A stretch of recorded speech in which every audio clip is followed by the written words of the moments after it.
Hello student, आप लोग कैसे हैं? आई होप आप लोग अच्छे होंगे, पढ़ाई कर रहे होंगे। तो फ्रेंड्स, आज की इस वीडियो में हम सीखेंगे भाग विधि से वर्गमूल कैसे निकालें।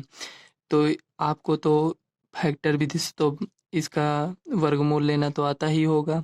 तो आज हम इस वीडियो में कैसे हम भाग से इसका स्क्वायर रूट निकालते हैं उसे हम सीखेंगे। तो सबसे पहले हम भाग विधि से इसको निकालने से पहले आपको ये 1 से लेकर 10 तक का स्क्वायर याद होना चाहिए। तो यहाँ हम लिख लेते हैं 1, 2, 3, 4, 5, 6, 7, 8, 9, ये हो गया 10। अब देखिए,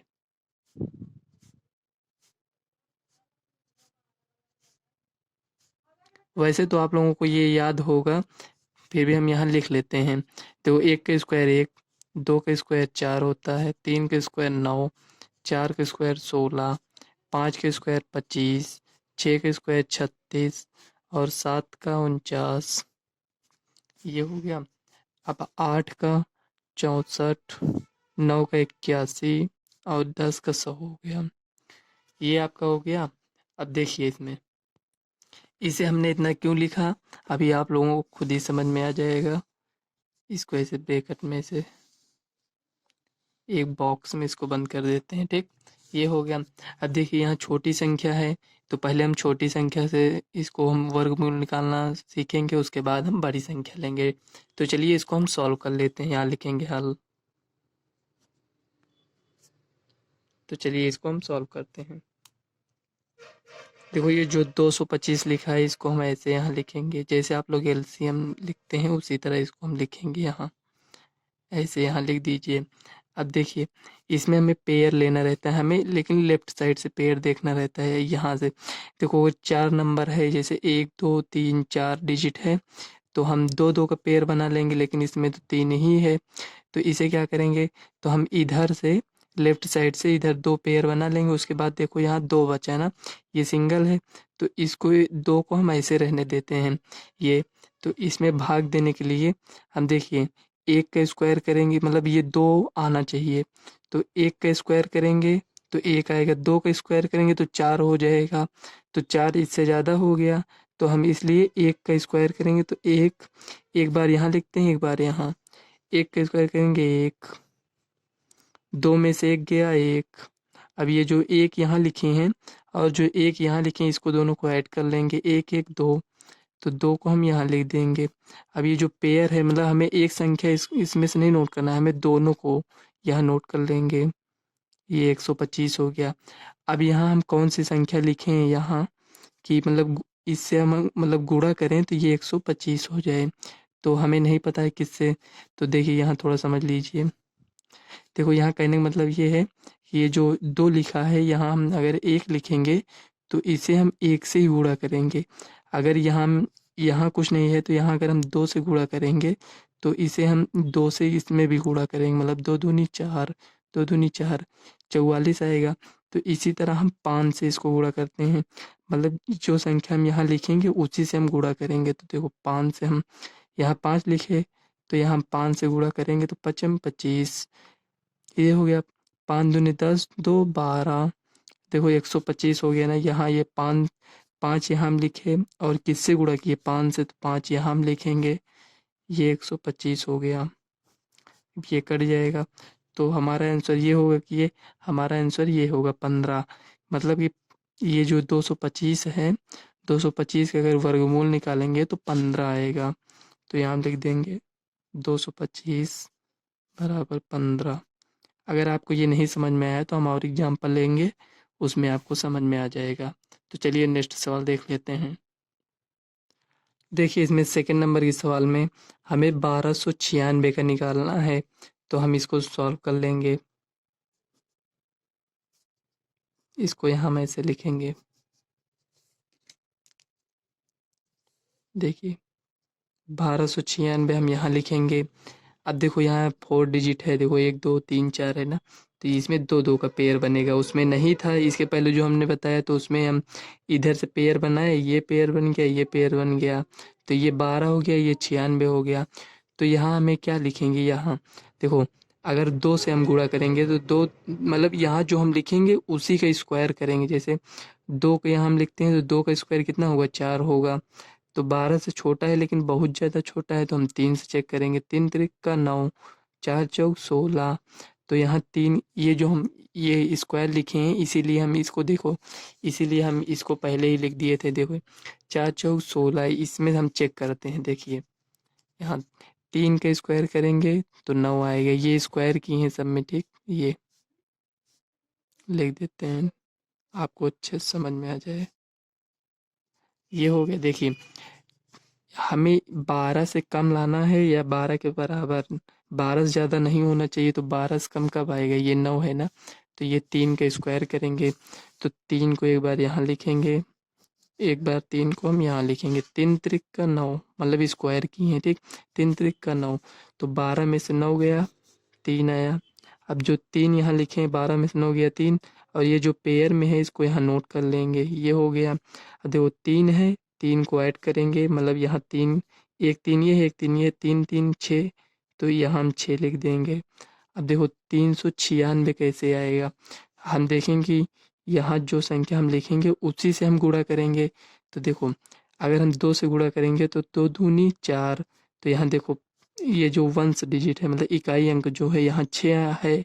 तो 6 आने के लिए अगर हम 3 से इसमें गुणा करेंगे, जैसे यहाँ आप थोड़ा बहुत समझा, देखिए यहाँ जैसे 1 से हम गुणा करें, 1 यहाँ लिखें तो 1 से गुणा करेंगे तो कितना आएगा, पहला अंक 1 आएगा। तो हम पूरा गुणा नहीं करेंगे इसमें। 2 से देख लेते हैं, यहाँ 2 लिखें तो इसमें भी 2 लिखें, 2 दूनी 4, देखो पहला अंक 4 आया ना। लेकिन इसमें ये देखो 6 है, तो हमें किससे गुणा करेंगे, इसमें 6 आ जाए। तो अगर 3 से करेंगे तो 3 त्रिक का 9 आ जाएगा, 4 चौक 16। देखो अगर हम इससे करते हैं, यहाँ 4 लिखते हैं तो 4 से इसमें गुणा करेंगे तो 4 चौक 16 का 6 हो गया। तो 6 चौक 24, एक 25।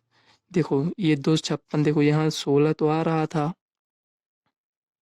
देखो इसमें 6 तो आया लेकिन ये बहुत कम है, मतलब 396 है, 256 है। इसका मतलब ये हुआ कि ये जो 4 यहाँ हम लिखने वाले थे, 4 भी नहीं होगा। थोड़ा और आगे अब देखते हैं, मतलब इसीलिए मतलब आपको ऐसे चेक करना है, मतलब 4 यहाँ लिखें, 4 से गुणा करेंगे तो 6 आ गया, ठीक है 6 तो आ गया। लेकिन इसको पूरी संख्या गुणा कर कर हम देख लेंगे, हमें 6 आया, हमें लगा कि ये 396 पूरा हो जाएगा, लेकिन नहीं हुआ। तो हम इसको पूरा गुणा किए तो देखे जो 256 मिला। तो हम यहाँ 6 नहीं लिखेंगे, हम और आगे स्टेप को बढ़ाएंगे। देखो 4 से किए तो 4 चौक 16 के यहाँ 6 हुआ। अब इसी को हम 5 से करेंगे तो 5 25, 5 आ रहा है, यहाँ तो 6 है। अब 6 से देखेंगे, 6 छंग 36, देखो एक बार और मिल गया यहाँ 6। एक तो इसमें 4 चौक 16 किए तो यहाँ 6 मिला, एक बार ये इसको, सॉरी यहाँ 6 है, ठीक। एक सॉरी, यहाँ देखिए ये 6 है, तो यहाँ हम 6 लिखेंगे, तो यहाँ भी 6 लिखेंगे। तो इसको देखो 6 छंग 36, और ये 6 छंग 36, 3 39, देखो ये 396 आ गया। इसमें नहीं आया था, क्यों नहीं आया था, इसको हम 4 से गुणा किए तो हमें लगा ये देखो 6 है। लेकिन हम पूरा गुणा कर कर इसमें देखे तो इसमें 256 ही आया। तो हम अगली संख्या चेक करेंगे इसी तरह, 5 पचम 25 नहीं आया, 6 छंग 36, ये 36 ये यहाँ हो गया। तो ये देखो 396, मतलब कि यहाँ हम 6 लिखेंगे। अगर 6 तो इसमें हम गुणा करेंगे तो यहाँ भी एक 6 लिखेंगे, तो 396, कहने का मतलब ये जो 66 लिखा है इसको हम 6 से इसमें गुणा करेंगे तो 396 हो जाएगा, ये कट जाएगा। तो हमारा आंसर ये 36 हो जाएगा। यहाँ आपका आंसर हो जाएगा 36, आंसर बराबर 36, ये हो गया। तो हम आशा करते हैं आपको ये समझ में आई होगी। अगर आपको इसमें भी थोड़ी प्रॉब्लम हो तो चलिए हम और एग्जाम्पल ले लेते हैं। इसी तरह हम 5 एग्जाम्पल लेकर देखेंगे, आपको अच्छे से समझ में आ जाएगा। तो चलिए नेक्स्ट सवाल देख लेते हैं, 3rd नंबर की सवाल। देखिए इसमें 2809 इसे हम ले लिए। अब हमें इसका पता करना है वर्गमूल, ये सॉरी वर्गमूल कितना होगा। तो इसे हम निकाल लेंगे इसी तरह भाग विधि से। तो चलिए इसको हम निकाल लेते हैं, जैसे इसके पहले हमने निकाला था वैसे इसका। अब आप मन में एक डाउट होगा कि जो अभी तक हमने निकाला उसका तो ये पूरा पूरा ये मतलब वर्गमूल निकल आया। तो यहाँ ऐसी भी संख्या मिलती हैं कि जिसका वर्गमूल पूरा पूरा नहीं निकलता। तो जिसका नहीं निकलेगा उसे हम, जैसे ये 36 आया तो दशमलव लगाकर 5, मतलब अगर इससे थोड़ी बड़ी संख्या होगी तो पॉइंट लगाकर डबल जीरो। चलिए उसमें भी हम एक एग्जाम्पल लेकर लास्ट में आपको समझा देंगे। तो चलिए पहले इसको हम देख लेते हैं। ये हो गया। अब देखिए किसका हम स्क्वायर करें तो ये 28 के आसपास संख्या आनी चाहिए, मतलब 28 से ज़्यादा ना आए। तो यहाँ आप देखिए जो हमने लिखा है अभी, तो 4 का स्क्वायर करेंगे तो 16 आएगा जो कि 28 से कम है। लेकिन उसके बाद 5 का स्क्वायर है जो 25 है, ये भी तो 28 से कम है। तो हमें जो 28 से थोड़ा कम हो, मतलब ये 25 है, इसको हम ले लेंगे तो ये गलत हो जाएगा। तो ये वाली संख्या हम लेंगे। तो यहाँ देखिए 5 का स्क्वायर करेंगे, यहाँ हम 5 लिखेंगे। तो 5 के स्क्वायर किए हैं तो 5 को एक 5 यहाँ एक 5 यहाँ लिखेंगे, 5 25, 28 में से 25 गया 3, पेयर साथ में उतारते हैं, मतलब 0 9 दोनों साथ में उतरेगा यहाँ। ये हो गया। देखो 5 है, ये भी 5 है, इसको हम ऐड करेंगे तो 10 आएगा। अब देखिए यहाँ हमें क्या लिखना है, मतलब ये 10 तो आ गया, लेकिन हमें 1 लिखना है, यहाँ 2 लिखना है, 3 लिखना है। तो हमें ऐसी संख्या यहाँ लिखना है कि मतलब जो संख्या हम यहाँ लिखेंगे उसी संख्या से गुणा करेंगे तो इतना आना चाहिए। तो यहाँ देखिए 10 है यहाँ, अगर हम 1 से गुणा करेंगे, 1 अगर यहाँ हम लिखेंगे तो 1 से गुणा करेंगे तो 101 उतना ही आ गया। अगर हम 2 से इसमें गुणा करेंगे तो यहाँ भी 2 लिखेंगे, यहाँ भी 2 लिखेंगे तो 2 दूनी 4 आ गया। तो देखो 104, मतलब 2 दूनी 4, 2 जीरो में 0, 2 दूनी 4, 204 आ गया। अब इसको हम 103 लिखते हैं। 3 त्रिक का 9, 3 जीरो में 0, 3 का नाम 3, देखो ये 309 आ गया। इसको हम बिना लिखे कैसे चेक कर सकते हैं? देखिए यहाँ 1 लिखे तो यहाँ 1 आया था, डिजिट मतलब वन, ये जो इकाई अंक है इसमें 1 आया, तो यहाँ तो 9 है। इसी तरह जब हम यहाँ 2 लिखे तो 2 से गुणा किए तो यहाँ 4 आया, तो 4 आया, इसमें देखो 9 है। और हम 3 किए तो 3 त्रिक का 9, देखो हमें 9 मिल गया। लेकिन 9 मिला, क्या हमें 309 ही आएगा? तो हम एक बार गुणा कर कर इसको चेक कर लेंगे कि हाँ ये मतलब सही है या नहीं। मान लीजिए 309 नहीं आता, उससे कम या ज़्यादा आता, तो इसलिए हमें मतलब एक अनुमान लगाते हैं कि ये 9 है तो 3 से गुणा करेंगे, 3 त्रिक का 9, हो सकता है यहाँ 309 ना होगा 409 हो जाता। तो यही हमें चेक करना पड़ता है। तो हम गुणा किए, देखिए यहाँ 309 आ गया। तो यहाँ क्या लिखे थे? 3 लिखे थे, तो उसी संख्या से गुणा किए थे, तो ये इसको यहाँ लिखे, 309 आ गया, 309 लिख दिए, कट गया। अब देखो इसका वर्गमूल कितना आया? 53 आया। यही आपका आंसर हो जाएगा। सवाल बिल्कुल इजी है, आप लोगों को थोड़ा समझने की ज़रूरत है बस। तो चलिए 4th नंबर के सवाल देख लेते हैं। तो एक सवाल हमने ये नोट कर लिया है, 92 और 16 का हमें वर्गमूल निकालना है। इसके बाद जो हम 5वीं सवाल निकालेंगे, मतलब देखेंगे, उसमें आपका पूरा पूरा रूट नहीं निकलेगा, मतलब वो जैसे अभी तक हमने निकाला तो वो 36 53, मतलब उसका पूरा पूरा वर्गमूल आ गया था। अब की हम जो उदाहरण लेंगे इसके बाद वाला, उसमें पूरा पूरा उसका मान नहीं आएगा। तो चलिए पहले इसको हम सॉल्व कर लेते हैं। देखो 92 16, देखो ये पेयर बनाए, ये पेयर बनाए, हो गया। अब तो इसमें देखिए ये 16 है, ये 92 है, तो किसका स्क्वायर करेंगे? इसके आसपास आए। 7 का स्क्वायर करेंगे तो 49 आएगा, 8 का स्क्वायर करेंगे तो 64 आएगा, 9 का स्क्वायर करेंगे तो 81, 10 का करेंगे तो 100 आ जाएगा। तो 9 का करेंगे तो 81 आएगा। तो यहाँ देखो 81 92 से कम है, और अगर 10 का करेंगे तो 100 इससे ज़्यादा हो जाएगा। तो इसलिए हम 9 लिखेंगे। 9 को स्क्वायर किए तो एक 9 को यहाँ लिखेंगे, 81, इसको नोट कर लिए। अब देखो 2 में से 1 गया 1, 9 में से 8 गया 1, ये हो गया। अब ये पेयर सहित इसको नोट कर लेंगे। अब इसको स्क्वायर कर देंगे, 18 हो जाएगा। अब देखो यहाँ हमें कौन सी संख्या लिखनी है, यहाँ हम कौन सी संख्या लिखने के हमें इतना ये प्राप्त हो जाए। तो यहाँ हम चेक करेंगे, देखो 1 से गुणा, 1 यहाँ लिखेंगे तो 1 से गुणा करेंगे तो 1 आ जाएगा, लेकिन यहाँ तो 6 है। इसी तरह 2 से गुणा करेंगे तो यहाँ भी, मतलब यहाँ 2 लिखेंगे तो 2 से उसी संख्या से मतलब गुणा करते हैं, तो यहाँ भी 2, 2 दूनी 4 हो जाएगा, लेकिन यहाँ तो 6 है। इसी तरह 3 से करेंगे, 3 त्रिक का 9, 9, लेकिन यहाँ तो 6 है। अब 4 चौक 16 हो रहा है, तो 184, मतलब पहले इसी तरह ऐसे चेक कर लेते हैं, उसके बाद इसको देखो 4 चौक 16, ये 6 हो गया, देखते हैं इतना आता है कि नहीं। तो 4 चौक 16 के 6 हासिल आया 1। 8 चौक 32, 1 33 का 3, 3 यहाँ लिखेंगे, 4 का 9 4, 4 3 7। देखो 4 चौक 16, 6 8 चौक 32, 33 का 3, हासिल है 3 4। देखो 4 का 4 3 7, 736 होगा। देखो नहीं है इतना, तो इसी तरह हम अनुमान लगाते हैं कि मतलब 4 चौक 16 तो हो रहा है, यहाँ 6 आ रहा है, लेकिन क्या ये जो हम लिखेंगे 4 से इसमें क्या वो सही है? तो अब देखिए 4 से नहीं हुआ, 5 से देखेंगे, 5 25 नहीं हुआ, क्योंकि 25 आ रहा है, मतलब ये पहली संख्या 5 आ रहा है, तो लेकिन इसमें 6 है, तो इसी तरह हम 6 से देखेंगे, तो 6 छंग 36 होता है, तो 186 चक्का कर कर देख लेंगे। देखो 6 छंग 36 का 6 हासिल है 3, 8 छंग 48, 2 50 51 का 1 हो गया, कितना हासिल है 5, तो 6 का 9 6 5 11। देखो इसमें आ गया, इसमें नहीं आया था, तो इसी तरह हम सबसे गुणा कर कर नहीं चेक करते हैं, जो हमें लगता है कि वही संख्या होगी तो उससे हम गुणा कर कर चेक करते हैं। देखो जैसे हमें 4 से लगा कि ये 4 चौक 16, इसमें 6 आ रहा है, तो हमने पूरी संख्या को गुणा कर कर देख लिया, लेकिन इसमें 736 ही आ रहा था। तो उसके बाद हम आगे की स्टेप बढ़ाए, उसके बाद 6 में हम चेक किए तो हमें देखो ये संख्या मिल गया, तो इसी तरह हम इसको लिख लेंगे। ये कट गया, लेकिन हम किससे इसमें गुणा किए थे? 6 से ना, यहाँ 6 लिखे थे, किससे गुणा किए थे? 6 से, तो यहाँ हम 6 लिख देंगे। ये हो गया, तो ये इसका जो रूट निकलेगा,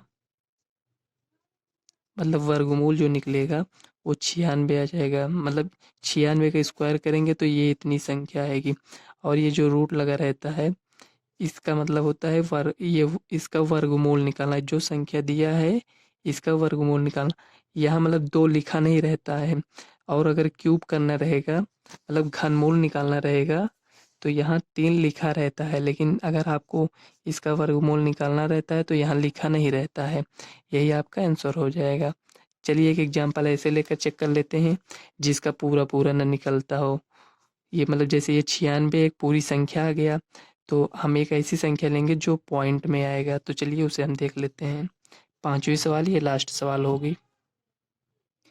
देखिए इसमें जो हमने अभी एग्जांपल लिया 295, तो इसका हमें वर्गमूल निकालना है। तो हमें अभी नहीं पता है कि इसका वर्गमूल एक मतलब ऐसे पूरी संख्या में आएगा या पॉइंट में आएगा, तो चलिए इसको हम निकाल कर देख लेते हैं। जो अभी तक हम कर रहे थे वही सब अभी इसमें भी करेंगे। देखो 295, रूल तो सेम ही रहेगा। ये हो गया। अब देखो ये पेयर बना, ये अकेला बचा, तो एक का स्क्वायर करेंगे तो एक हो जाएगा, एक यहाँ भी लिखेंगे, दो का नम दो, दो में से एक गया एक, ये इसको पेयर सहित इसको नोट कर लेंगे, तो एक एक इसको ऐड करेंगे तो यहाँ 2 हो गया। अब देखिए इसमें हम इसके पास वाली संख्या देखो कितना आता है, यहाँ 1 से करेंगे तो यहाँ देखो 5 नहीं है, 2 से करेंगे तो 2 दूनी 4 हो जाएगा, 3 से करेंगे 3 तिरक 9 4 14 16 पचम 25। देखो 25 बच्चे करते हैं, तो देखो पचम 25 बच्चे 125 होता है, डायरेक्ट लिख देते हैं। ठीक, ये 125 हो गया, तो क्या यहाँ हम 125 लिख देंगे? नहीं लिखेंगे। क्यों नहीं लिखेंगे? देखो ये 125 है, ये 195 है, तो 125 बहुत ज़्यादा छोटी संख्या है, हमें इसके पास वाली संख्या देखना है, तो हम इसको 26 से करेंगे, या मतलब यहाँ 6 लिखेंगे तो 6 से गुणा करेंगे, 6 छंग 36 का 6, 6 दूनी 12 3 15। देखो अब भी छोटा है, अब 27 से कर कर देख लेते हैं। 7 49 का 9 हासिल है 4, 7 दूनी 14 4 18। देखो 195 जो है 189 के आसपास संख्या है, तो इसी को हम लिख देंगे यहाँ, यहाँ भी लिखेंगे 7, इसी को नोट कर लेंगे। देखो इसके पहले जो हमने अभी आपको सवाल बताया था, इसमें हम आपसे कह रहे थे कि इस ये जो यहाँ 6 लिखते हैं तो इसी से हम गुणा करते हैं तो इतनी संख्या आनी चाहिए। देखिए यहाँ हम लिख कर यहाँ चेक किए हैं कि 11 16 आ रहा है कि नहीं। मान लीजिए इससे कम भी आता, ज़्यादा भी आता, लेकिन इसमें पूरी संख्या इसलिए आ गया था क्योंकि इसका पूरा पूरा वर्गमूल निकल जा रहा था, इसलिए ये पूरी संख्या ये मतलब 11 16 जो है यहाँ, मतलब 11 16 पूरी तरह से कट गया था। लेकिन इसमें देखो ये नहीं आ रहा है, क्यों नहीं आ रहा है? देखो 195 है, कि इसमें अगर हम कोई भी संख्या लेंगे 7 8 1 2 3, तो 195 पूरी तरह से नहीं कटेगा, तो 27 तो उसके आसपास की संख्या लेते हैं। जैसे अभी हमने इसमें चेक किया ना, ये 5 से 6 से उसके बाद 7 से, तो 5 से चेक किए थे तो ज़्यादा मतलब ये ज़्यादा छोटी संख्या थी, 26 से चेक किए तब भी हमें छोटी संख्या लग रही थी, तो 27 से हम चेक किए, 27 से चेक किए तो 189 मिल गया। अगर हमें 189 मतलब ये जो 27 लिखा है, अगर इसे हम 7 से गुणा करते, मान लो इससे बड़ी संख्या मिल जाती तो हम ये 26 वाली संख्या ही ले लेते, लेकिन हमें इससे थोड़ी बड़ी संख्या चाहिए थी तो हमें ये 189 मिल गया। अगर ये नहीं मिलता तो हम इसी संख्या को ले लेते। तो चलिए यहाँ इसको माइनस कर लेते हैं। देखो 15 में से 9 गया 6, और 8 में से 8 गया 0, ये 0 हो गया। अब देखिए क्या ये 17 ही हो जाएगा? नहीं, 17 नहीं होगा। देखिए इसमें हम पॉइंट लगाएंगे, यहाँ पॉइंट लगाएंगे, यहाँ हम पॉइंट लगाकर यहाँ डबल जीरो नोट करें। डबल जीरो क्यों नोट करेंगे? क्योंकि यहाँ हमेशा जो रहता है वो पावर में, मतलब ये जो पेयर है, पेयर ही यहाँ उतरता है, तो इसलिए हम डबल जीरो नोट किए हैं। अब देखिए यहाँ 27 है, इसको हम ऐड करेंगे। देखो जब 1 लिखे थे तो 1 को ऐड किए थे तो 2 आया था। अब 27 है तो 27 में 17 को नहीं ऐड करेंगे, ये 7 वाली संख्या ऐड करेंगे। एक बार इसको इसमें ऐड किए थे तो 2 आया था। अब ये 27 हो गया तो 27 में क्या नोट करेंगे? 7 जो है इसको नोट करेंगे। तो यहाँ हम लिख लेंगे 27 में, यहाँ आप अगर भूल रहे हैं तो यहाँ आप लिख दीजिए ऐसे 27, 7 7 14 के 4, 2 1 3, ये हो गया। अब देखो हमें यहाँ 34 है, ये 600 है, तो ये कितनी बार जाएगा? अगर यहाँ हम 1 लिखेंगे, 1 लिखेंगे तो ये 341, और 1 से गुणा करेंगे तो 341 ही रहेगा, और 2 से गुणा करेंगे तो 341 है, मतलब 300 से ज़्यादा है। अगर 300 होता तो 300 दूना 600 हो जाता, लेकिन 341 है तो 2 से अगर हम इसको गुणा करेंगे, कहने का मतलब ये हुआ कि 300, ये 34 है, अगर 2 से यहाँ लिखेंगे तो 2 यहाँ भी लिखेंगे, तो 2 दूनी 4, 4 दूनी 8, 3 दूना 6, देखो 684 हो गया, ज़्यादा हो गया तो हम एक बार ही रहने देते हैं। तो यहाँ हम लिखेंगे 1, और यहाँ भी लिखेंगे 1, यहाँ 341, देखो 10 में से 1 गया 9, और 9 में से 4 गया 5, 5 में 3 गया 2। अगर आप स्टेप इसको बढ़ाना चाहें तो बढ़ा सकते हैं, नहीं तो ये इसी को आप आंसर लिख सकते हैं। 295 बराबर 17.1। ये 17.1 क्यों आया है? देखो ये जो 295 है, अगर इसके आसपास का अगर हम देखें वर्ग स्क्वायर कितना आता है, 17 का स्क्वायर कितना आता है? 289 आता है, लेकिन इसमें 295 है, कहने मतलब इसमें 6 ज़्यादा है बस, तो उसीलिए इसमें 17 दशमलव कर कर देखो एक संख्या आ गया, तो वही जो ज़्यादा है उसी का ये वर्गमूल आ गया है। यही आपका आंसर हो गया। तो फ्रेंड्स हम इस वीडियो को यहीं तक रखते हैं। इतना बताने के बाद भी अगर आपको कोई डाउट है तो कमेंट करिएगा, हम नेक्स्ट वीडियो में आपको बताने का प्रयास करेंगे। तो चलिए मिलते हैं नेक्स्ट वीडियो में, तब तक के लिए बाय। आपको अच्छी लगी तो वीडियो को लाइक और चैनल को सब्सक्राइब कर लेना, ताकि आने वाले वीडियो का नोटिफिकेशन आप तक सबसे पहले पहुँचे।